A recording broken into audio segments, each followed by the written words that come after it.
In today's video, I'm sharing a full meal that's amazing for your gut and literally fits every dietary restriction.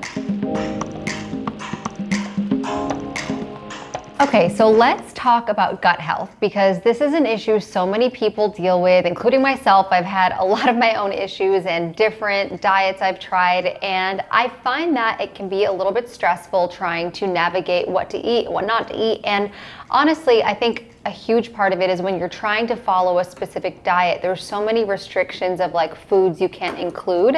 So I wanted to create like a sample lunch menu of something you could eat that would literally fit them all, because honestly, there's so many. I think if I had to categorize the diets that are best for gut health, it would probably be something like a paleo diet that eliminates grains because it's low inflammatory. And then I would say a low FODMAP diet, which I can get into. Low FODMAP is for anyone who suffers from SIBO or extreme bloating, but low FODMAP can be really difficult. I literally did it last year for like 2 months, and in the beginning I almost cried, honestly, because I was like, what am I supposed to eat? Especially if you don't eat meat or a lot of meat. Interestingly enough, on that diet, meat is okay, but that's not what I wanted to include in my diet. So I've really tried to find some great recipes, and honestly, this lunch is like gut health approved, so I can't wait to share it. Just a quick background on low FODMAP, because I know some people may not have heard of it. So under these groups of FODMAPs are different types of carbohydrates that are known to, or can be known to, irritate your stomach. So under the oligosaccharide category, you've got things like wheat and barley and rye. Under the monosaccharides and polyols are different kinds of fruits and sweeteners, and it's specific fruit. Like blueberries are okay to eat, but blackberries are considered like a food you should avoid on low FODMAP. So it can get a little bit confusing. And then when it comes to grain-free, a paleo diet follows a grain-free diet because grains have been shown to cause inflammation. I don't think grains are all bad. I actually do incorporate grains into my diet. They can cause inflammation, so I just think that it might be worth trying when you have gut issues. So this meal basically follows almost an entire low FODMAP diet. We have one exception that you can easily omit if you want to try it, and everything else is just very easy on the gut and tastes really good. Okay, so first let's start with this drink right here that is kind of a little tea concoction I made, and it's so simple and so yummy. One other thing I want to mention about this meal is that it's really good on the go, so nothing here is going to take a long time. This soup literally took like 20 minutes, especially if you use all frozen ingredients, which are completely fine.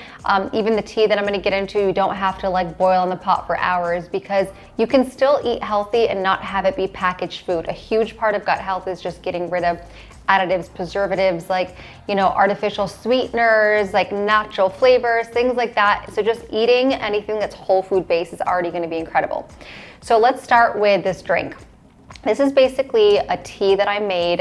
You can have this hot or you can have it cold. I do recommend steeping it hot if you are gonna have it cold and then letting it cool, because you wanna really extract a lot of the flavors. So all I did was boil some hot water in my kettle. So all I did was get some fresh mint leaves. I like to get like a really big handful because you really wanna get the flavor here.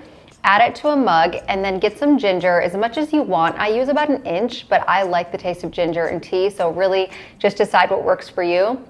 And chop it up. I actually tried something a little different here where I put it in my garlic press and you actually get a little bit of juice out of it. I have a juicer, so I, oftentimes will just juice ginger and have it ready to go. If you have a juicer, that's incredible. But if you don't have one, honestly, a garlic press can really work and it gives you a little more flavor. So you can try the garlic press trick and then just add the remaining into the mug. And then you're gonna top it off with lemon. I did about 1/4 of a lemon. The lemon I had today was really big, so I didn't use the whole thing.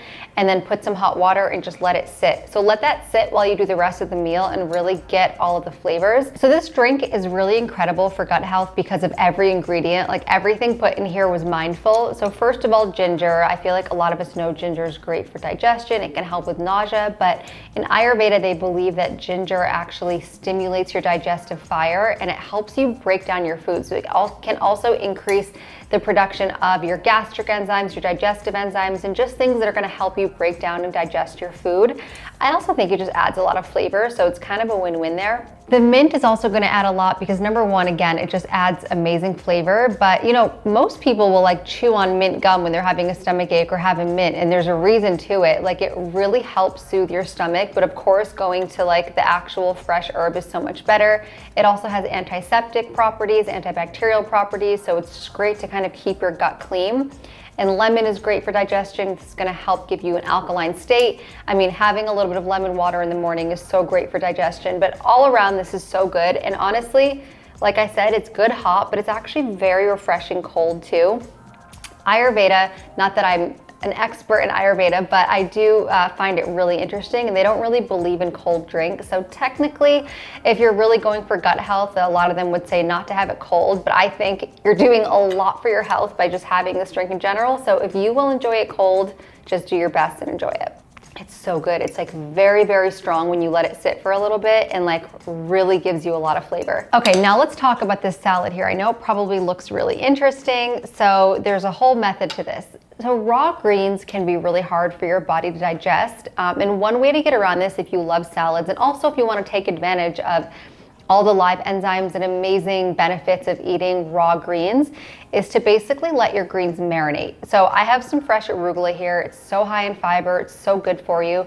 I basically took apple cider vinegar and massaged it into the arugula and let it sit while I did everything else. So I don't add the rest of the ingredients because I don't want the whole salad to be soggy, but I add a little bit of olive oil, a little bit of apple cider vinegar, really massage it and just let it sit while I do the soup, and then I come back to it at the end. This is gonna soften it up so much and just make it so much easier that your body doesn't have to break down like really hard roughage.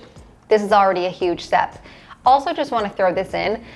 Cooking your own food and smelling it already releases digestive enzymes that kind of, when you start to salivate, that's actually part of the digestion process. So the more you cook, the more this is gonna help you anyway, and the more you kind of connect to what you're eating. I also added some fresh cucumbers on here because they're so high in water. They're really easy on the stomach. They're actually considered low FODMAP, so they're not one of the vegetables you need to avoid. And I just think they're like a softer vegetable that isn't so hard to chew and break down, and they make it very refreshing. Now I did add some raw sauerkraut on the top, which technically isn't low FODMAP. White cabbage doesn't fall into that category. I wanted to add this in because not everyone watching this video needs to necessarily follow a low FODMAP diet. If you're strict on the low FODMAP, you can just omit the cabbage, but besides that, you're good to go. I think that sauerkraut just adds so much flavor. Honestly, I can eat it out of the jar. I'm obsessed. Make sure you get like a good raw organic brand. And it also adds flavor so that you don't need as much salad dressing. I know it seems weird, but even like raw sauerkraut, like a little bit of avocado and like a grain-free cracker is actually insane. I used to share that on my Instagram, and then so many of you would tag me that you were trying it, and it was so good. So when you get this salad, make sure you get like a good bite of everything. Wow, it's so good. And make sure that with the arugula, I would honestly recommend this all the time. It just makes it like, it's almost like you cooked it in oil. Like it really gives it like a softness. And I think raw arugula sometimes doesn't take to the salad dressing because it's just, it doesn't like pick it up as well. So this is a really good way to do that. Really yummy. So now let's go to the soup, which is also super, super easy. The base of the soup is butternut squash and carrots, which are both low FODMAP, which are obviously both grain-free, very easy in the stomach to digest. And anything you puree is just easy. That's why, like, think of babies when they eat like softer food, like their digestion, like that is true, but also they don't have teeth. This soup is honestly such an easy recipe, and I wanted to share it because I wanted to show you how easy and quick it is to just make your own soup. Honestly, even ordering out, you think something is healthy, and it's very frustrating because restaurants do not care about your health. They care about it tasting good. So they're, oftentimes going to use the lowest quality oil, tons of sodium, different additives maybe to make it thicker, like just things you don't want and you don't know. I mean, unless you're that person who calls and asks for every ingredient, which I've been known to do, but that's also really hard. So I would just say to try practicing making this stuff on your own, and honestly, just cooking on your own is gonna help you in your gut health and your health in general. So for this recipe, all I did was take some carrots, chop them up, and saute them in a little bit of oil. You really don't have to worry about how you chop these because we're gonna end up pureeing it at the end. After they got a little bit soft, I added the vegetable stock and then let that boil for a little bit, then added in the butternut squash. You're gonna use a lot of butternut squash here, but it's frozen, so it's gonna cook really fast. And I also added some fresh ginger and a little bit of nutmeg. So let that boil, and basically all you're waiting for is the carrots to get soft so that you can puree it. Honestly, if you have frozen carrots, this would be even faster and easier. I just didn't have any, and that's literally it. Once it boils and it's soft, you let it cool for a few minutes so that you don't put it super hot into your blender, and then you literally puree and you are done. I topped mine with some pumpkin seeds for a little added protein and a little crunch. In terms of the ingredients for the soup, squash is one like food that's very, very easy on the stomach. So the more you can incorporate like kombucha squash, that's why I always talk about that recipe. That's actually how I like even discovered my love for it, was because I was trying low FODMAP. Butternut squash, anytime you can add these in, they're very, very easy to digest and shouldn't bother most people's stomach or cause any gas. So I would recommend trying that out. Pumpkin seeds are also pretty easy, and they're higher, of all the nuts, they're higher in protein. So I just thought it'd be good to add a little protein to this meal. And it's just really good. Honestly, this also makes such a big batch that you could see how quick this was to make. You could have this for 3 days. It's so simple. It's a warm meal. Like, you know, sometimes I don't want like a cold meal. You don't want anything packaged, especially like in the colder fall and winter months. So I encourage you to try it and just experiment with other recipes like this.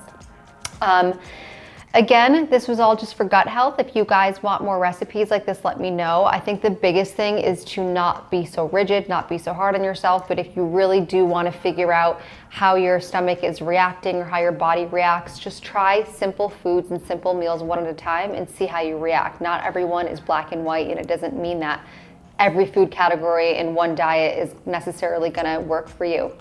So I hope you guys enjoyed this video and these recipes. I will put the recipes below for everything mentioned, and please like, comment, and subscribe, and I'll see you next time.